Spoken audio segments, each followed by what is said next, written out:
Podcast. We're in season 8. We are doing episode 4, fighting back against coronavirus.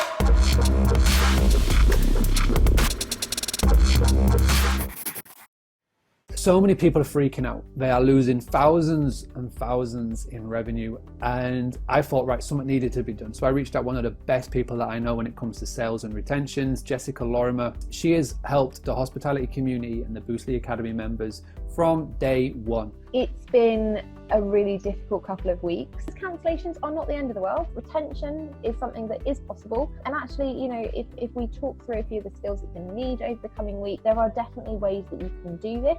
And I think, we have to remember at this time that humanity is a huge part of what we're currently seeing. Okay? Can you just break down how you saw it and what you think is going to be the plus side, especially from the world of hospitality, on the back of what's being said?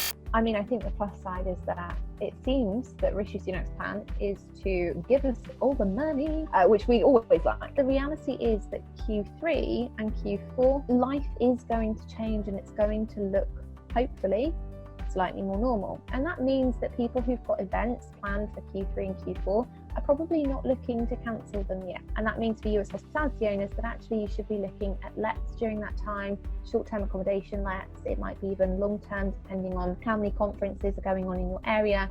And you can actually be looking at marketing that to businesses now because they will be experiencing some kind of financial relief to some degree, depending on what they take up.